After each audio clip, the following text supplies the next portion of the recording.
But if you judge a fish by its ability to climb a tree, it will live its whole life believing that it is stupid. Ladies and gentlemen of the jury, today on trial we have modern day schooling. Glad you could come. Not only does he make fish climb trees, but also makes them climb down and do a 10-mile run. Tell me, school, are you proud of the things you've done? Turning millions of people into robots, do you find that fun? Do you realize how many kids relate to that fish?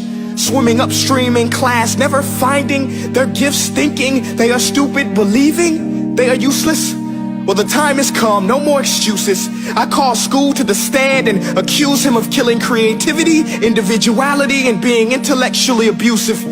He's an ancient institution that has outlived his usage. So, Your Honor, this concludes my opening statement, and if I may present the evidence of my case, I will prove it. Proceed. Exhibit A. Here's a modern day phone. Recognize it? Here's a phone from 150 years ago. Big difference, right? Stay with me. Here's a car from today. And here's a car from 150 years ago. Big difference, right? Well, get this. Here's a classroom of today. And here's a class we used 150 years ago. Now ain't that a shame? In literally more than a century, nothing has changed. Yet you claim to prepare students for the future? But with evidence like that, I must ask, do you prepare students for the future or the past? I did a background check on you and let the record show that you were made to train people to work in factories, which explains why you put students in straight rows, nice and neat, tell them sit still, raise your hand if you want to speak, give them a short break to eat, and for 8 hours a day tell them what to think. Oh, and make them compete to get an A letter which determines product quality, hence grade A of meat. I get it. Back then, times were different. We all have a past. I myself am no Gandhi. But today, we don't need to make robot zombies. The world has progressed. And now we need people who think creatively, innovatively, critically, independently with the ability to connect. See, every scientist will tell you that no two brains are the same. And every parent with 2 or more children will confirm that claim. So please explain why you treat students like cookie cutter frames or snapback hats, giving them this one-size-fits-all crap. Watch your language. Sorry, Your Honor, but if a doctor prescribed the exact same medicine to all of his patients, the results will be tragic. So many people will get sick, yet when it comes to school, this is exactly what happens. This educational malpractice, where one teacher stands in front of 20 kids, each one having different strengths, different needs, different gifts, different dreams, and you teach the same thing the same way? That's horrific. Ladies and gentlemen, the defendant should not be acquitted. This may be one of the worst criminal offenses ever to be committed. And let's mention the way you treat your employees. Objection. Overruled. I want to hear this. It's a shame. I mean, teachers have the most important job on the planet, yet they're underpaid?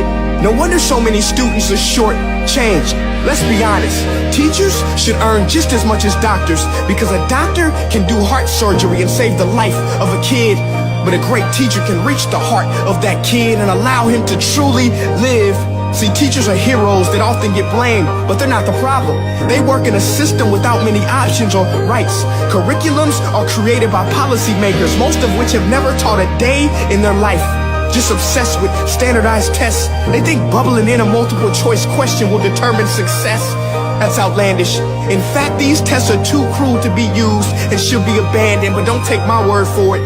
Take Frederick J. Kelly, the man who invented standardized testing, who said, and I quote, "These tests are too cruel to be used and should be abandoned." Ladies and gentlemen of the jury, if we continue down this road, the results will be lethal. I don't have much faith in school, but I do have faith in people. And if we can customize healthcare, cars, and Facebook pages, then it is our duty to do the same for education, to upgrade it, change it, do away with school spirit, because that's useless. Unless we're working to bring the spirit out of each and every student, that should be our task. No more Common Core. Instead, let's reach the core of every heart in every class. Sure, math is important, but no more than art or dance. Let's give every gift an equal chance. I know this sounds like a dream, but countries like Finland are doing impressive things. They have shorter school days, teachers make a decent wage, homework is non-existent, and they focus on collaboration instead of competition. But here's the kicker, boys and girls. Their educational system outperforms every other country in the world. Other places like Singapore are succeeding rapidly. Schools like Montessori, programs like Khan Academy, there is no single solution. But let's get moving. Because while students may be 20% of our population, they are 100% of our future. So let's attend to their dreams, and there's no telling what we can achieve.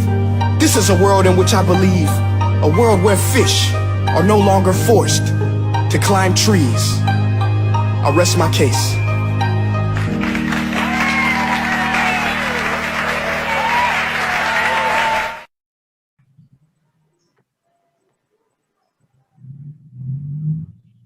Assalamualaikum warahmatullahi wabarakatuh. Kami dari kelompok 5 pada mata kuliah pedagogik hari ini akan memaparkan materi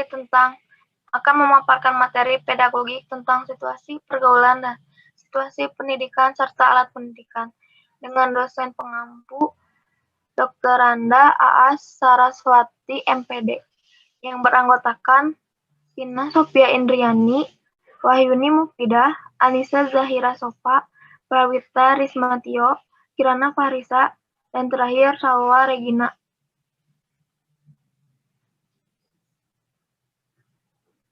Materi pertama, saya persilakan kepada Salwa.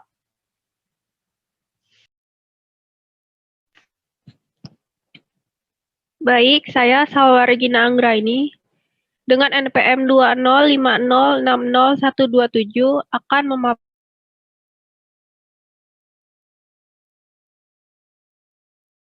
pendidikan. Situasi pendidikan berlangsung dalam situasi pergaulan.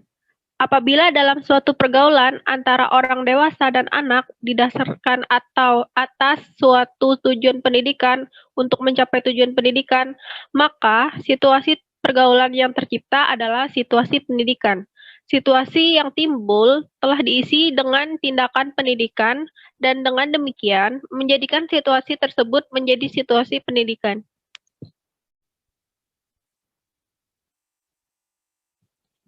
Yang kedua ada situasi pergaulan. Pergaulan adalah proses interaksi yang dilakukan oleh individu dengan individu yang lain maupun dengan kelompok.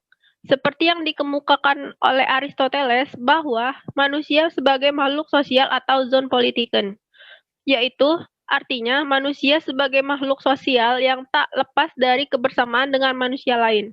Sekian, lebihnya saya kembalikan kepada moderator. Terima kasih kepada pemateri sebelumnya. Selanjutnya saya persilakan kepada pemateri Vina. Selanjutnya saya Vina Sofia Indriani dengan NPM 2050684 akan menjelaskan tentang penyebab terjadinya situasi pendidikan. Situasi pergaulan akan terjadi apabila ada rasa saling mempercayai antara dua orang atau lebih yang berada dalam suatu tempat yang sama. Mempercayai orang lain pada hakikatnya mempertahankan diri sendiri. Jadi, untuk mempercayai orang lain dibutuhkan suatu keberanian. Kepercayaan merupakan syarat teknis bagi terjadinya situasi pergaulan, yang artinya situasi pergaulan tidak akan terjadi apabila tidak ada kepercayaan. Anak dan orang dewasa akan membentuk situasi pergaulan apabila di antara keduanya saling mempercayai. Saya kembalikan kepada moderator. Terima kasih kepada pemateri sebelumnya. Materi selanjutnya akan saya bacakan oleh saya sendiri. Alat pendidikan dalam situasi pendidikan dibagi menjadi dua, yaitu alat pendidikan non-material dan alat pendidikan material. Alat pendidikan non-material adalah suatu tindakan, perbuatan, atau situasi yang dengan sengaja diadakan untuk mencapai suatu tujuan pendidikan, seperti pembiasan, menyuruh atau suruhan, larangan atau melarang, menganjurkan atau mengajak, memuji, menegur, menghukum, dan berbagai bentuk perbuatan atau tindakan lainnya.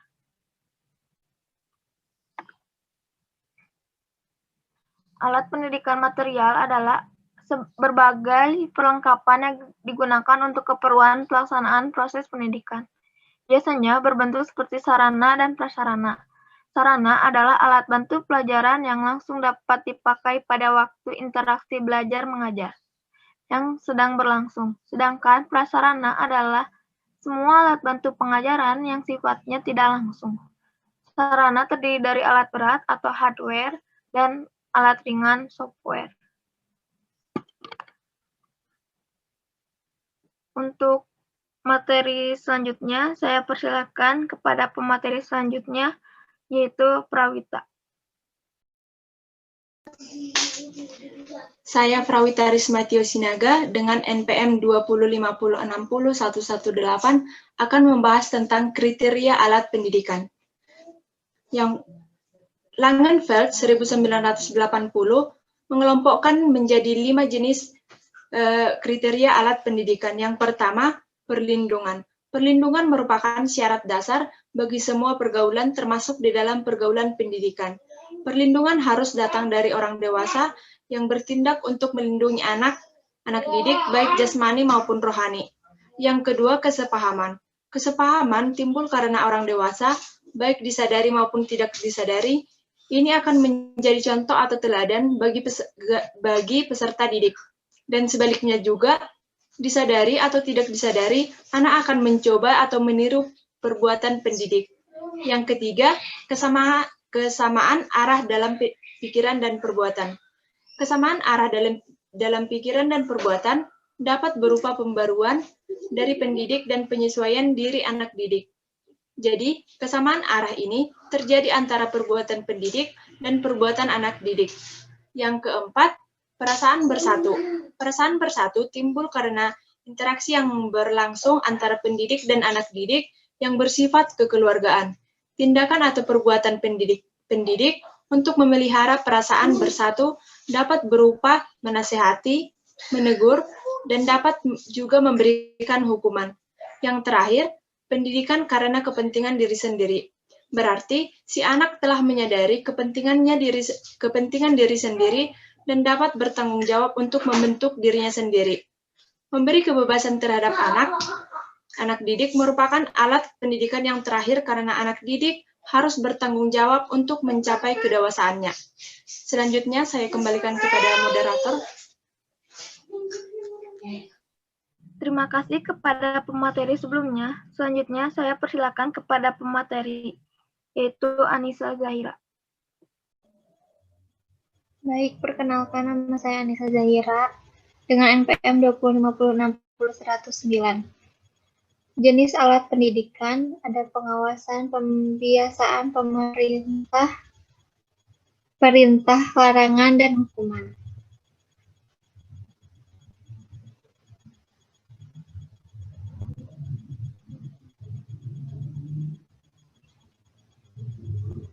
Adapun pembiasaan merupakan alat pendidikan yang penting, terutama bagi anak kecil. Anak kecil belum menyadari apa yang dikatakan baik dan buruk dalam arti susila. Ia belum memiliki kewajiban yang harus dikerjakan seperti orang dewasa, tetapi mereka sudah memiliki hak untuk dipelihara, hak perlindungan, hak mendapat pendidikan, dan pengawasan. Di muka telah dijelaskan bahwa pendidik, orang tua, guru, dan yang lainnya harus memperhatikan akibat pengaruh dari alat pendidikan yang telah diberikan kepada anak didiknya. Sejauh mana akibat dari alat pendidik itu memberikan dampak terhadap perkembangan kepribadian anak. Di dalam hal ini diperlukan suatu pengawasan terhadap hasil dari penggunaan alat pendidikan tersebut.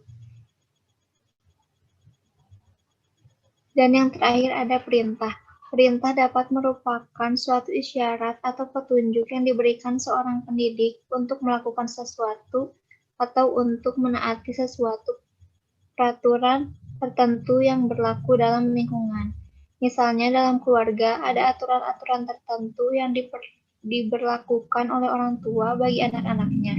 Dalam hal ini, orang tua, ayah, dan ibu memerintahkan kepada anak untuk menaati aturan-aturan tersebut. Di sekolah, guru dapat memerintah untuk menaati peraturan-peraturan sekolah pada umumnya dan peraturan kelas pada khususnya. Misalnya, perintah untuk melaksanakan piket kelas dengan penuh kedisiplinan. Sekian dari saya, kembali ke moderator. Terima kasih kepada pemateri sebelumnya. Selanjutnya, saya persilakan kepada pemateri, yaitu Wahyuni. Perkenalkan, nama saya Wahyuni Mufidah dengan NPM 20 50 60 108. Di sini saya akan menjelaskan tentang larangan. Larangan adalah suatu upaya untuk melarang anak tidak boleh melakukan sesuatu. Sedangkan perintah berkaitan dengan sesuatu yang harus dilakukan oleh anak. Karena kalau tidak dilakukan akan berakibat tidak baik bagi anak dan tujuan pendidikan tidak akan tercapai. Sedangkan larangan berlawanan dengan perintah berkaitan dengan sesuatu yang tidak boleh dilakukan oleh anak, karena bila dilakukan akan berakibat tidak baik bagi anak dan akan menghambat tercapainya tujuan pendidikan. Adapun beberapa syarat yang harus diperhatikan dalam melaksanakan larangan adalah sebagai berikut. Yang pertama, ada larangan harus diberikan dengan singkat, jelas, dimengerti isinya, dan maksud larangan tersebut. Yang kedua, jangan terlalu sering menggunakan larangan. Yang ketiga, bagi anak yang masih kecil, larangan dapat dialihkan kepada sesuatu yang lain yang menarik perhatian dan minat anak. Selanjutnya ada hukuman. Menghukum, menurut Langenfeld, tahun 1980, adalah suatu perbuatan yang dengan sadar sengaja menyebabkan penderitaan bagi seseorang, biasanya yang lebih lemah, dan dipercayakan kepada pendidik untuk dibimbing dan dilindungi. Dan hukuman tersebut diberikan dengan maksud anak benar-benar merasakan penderitaan tersebut. Jadi, kita sebagai pendidik tidak serta-merta menghukum tanpa alasan kepada peserta didik. Hukuman biasanya bisa kita berikan, contohnya ketika anak melakukan suatu pelanggaran, seperti mencontek di dalam kelas, atau mengobrol dengan temannya ketika pendidik sedang melakukan pengajaran. Contoh hukuman yang dapat kita berikan yaitu seperti menegur anak tersebut atau memberikan nasihat agar tidak melakukan hal tersebut. Mungkin cukup sekian yang dapat saya sampaikan. Saya kembalikan kepada moderator. Cukup sekian pemaparan materi yang dapat kami sampaikan. Jika ada pertanyaan atau ingin menambahkan, silakan isi di forum diskusi. Mohon maaf apabila ada salah kata. Wassalamualaikum warahmatullahi wabarakatuh.